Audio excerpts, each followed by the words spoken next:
అదే RTV app వార్తల్ని క్షణాల్లో చదివే అవకాశం ఉంటుంది. ఒక న్యూస్ పేపర్, ఒక టెలివిజన్ ఛానల్ మీ చేతుల్లో ఎప్పుడూ ఉంటాయి. రాష్ట్రంలో మాకి రాక్షస పరిపాలన వద్దు, మళ్లీ ప్రజల్లోకి వెళ్లాలన్నా, ప్రజా సమస్యలు తీర్చాలన్నా రాజకీయంగా ఉన్నందుకు సరైన పార్టీలో ఉంటేనే మనకి గౌరవం దక్కుతుందని చెప్పి ఈరోజు ఆళ్లగడ్డ నియోజకవర్గంలో ఎంతో మంది స్థానికంగా మా నాయకత్వం పైన చంద్రబాబు నాయుడు గారి మీద నమ్మకంతో ఈరోజు తెలుగుదేశం పార్టీలోకి రావడం అనేది నిజంగానే వాళ్ళందరూ కూడా పేరు పేరు నేను నమస్కారాలు తెలియజేసుకుంటూ వాళ్ళందరూ కూడా ఈరోజు పార్టీలోకి స్వాగతం పలుకుతున్నాను. ఈరోజు పొద్దున గొడిగినూరు గ్రామంలో కూడా దాదాపుగా 50 కుటుంబాలు తెలుగుదేశం పార్టీలోకి చేరడం జరిగింది. నిన్న సిరివెల్లలో 180 కుటుంబాలు తెలుగుదేశం పార్టీలోకి రావడం జరిగింది. మరి ఈ రోజు పడకండ్లలో దాదాపుగా 30-40 కుటుంబాలు తెలుగుదేశం పార్టీలోకి రావడమే కాకుండా మళ్లీ మా నాయకత్వంలో తప్పకుండా ప్రజలకి మేలు జరుగుతుందని చెప్పి ప్రతి ఒక్కరు కూడా నమ్మి ఈ రోజు ఇక్కడికి రావడం జరుగుతుంది. మరి ఎవరైతే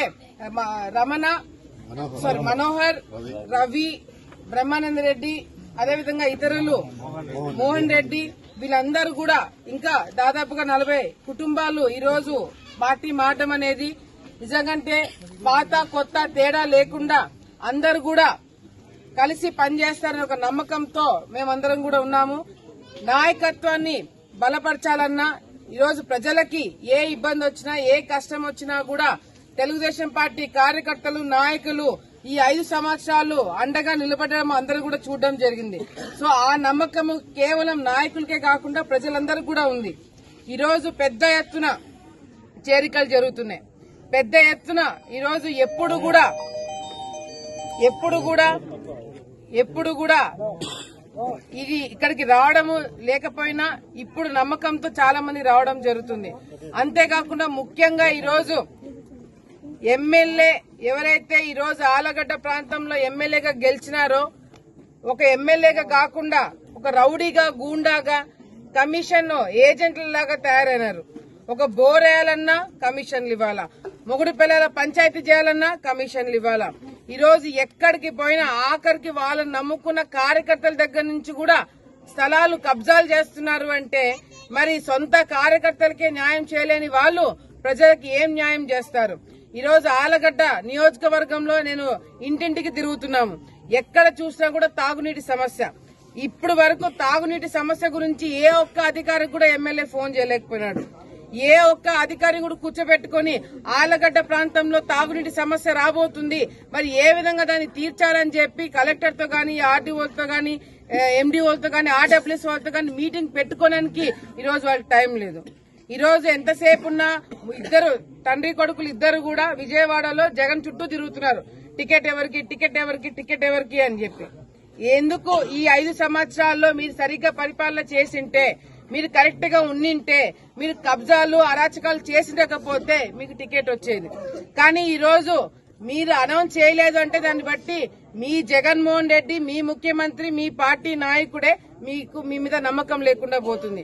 ఈ రోజు రాష్ట్రంలో ఎంతో మంది ఎమ్మెల్యేలు, సిట్టింగ్ ఎమ్మెల్యేలని, మంత్రులను కూడా మారుస్తున్నారు. ఎందుకు మారుస్తున్నారు అంటే జగన్మోహన్ రెడ్డి భయపడేటట్టుగా వీళ్ళు అరాచకాలు చేశారు కాబట్టి, కబ్జాలు అరాచకాలు చేశారు కాబట్టి ఈ రోజు వాళ్ళందరినీ కూడా ట్రాన్స్ఫర్లు పెట్టారు. ఎక్కడ కూడా మనం చూసినాం ఎమ్మెల్యేలకి ట్రాన్స్ఫర్లు చేయడం. ఈ నియోజకవర్గంలో చేత కాకుండా సరిగ్గా చేయలేకపోయినారు. సో ఇంకొక నియోజకవర్గంకి వెళ్లి దోచుకో అని చెప్పి జగన్మోహన్ రెడ్డి గారు లైసెన్స్ ఇస్తున్నారు. దయచేసి ఇవన్నీ కూడా గమనించాలా.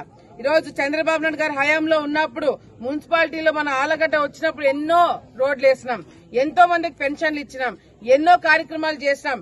చాలా మందికి ఇల్లు లేని వాళ్ళకి టిట్కో హౌసింగ్ కింద ఇల్లు కట్టిస్తామని చెప్పి వాళ్ళందరితో కూడా మరి కట్టించడం మొదలు పెట్టినాం. కానీ ఈ ప్రభుత్వం వచ్చిన తర్వాత టిట్కో హౌసెస్ లో అదేదో అంటారు కదా సినిమాలో ప్యాచ్ వర్క్ అని చెప్పి, నడుస్తుంటే లోపలికి పోతుంటే టైల్స్ పగిలిపోతున్నాయి, ముట్టుకుంటే సిమెంట్ పారిపోతుంది. అంటే ఏ విధంగా వీరు కన్స్ట్రక్షన్ చేశారనేది చాలా స్పష్టంగా అర్థమవుతుంది. తాగునీటి సమస్య గురించి పట్టించుకునే నాదుడు లేడు. ఇక చెప్పుకుంటూ పోతే వీళ్ళ అరాచకాలు చాలా ఉన్నాయి. కానీ ఈ రోజు మేము ఒకటే తెలియజేసుకుంటున్నాము, మీరు ఇప్పుడు ఇంకా ఎమ్మెల్యే ఇంకా వాళ్ళ తండ్రి ఇద్దరు విజయవాడలో ఉండింటారు.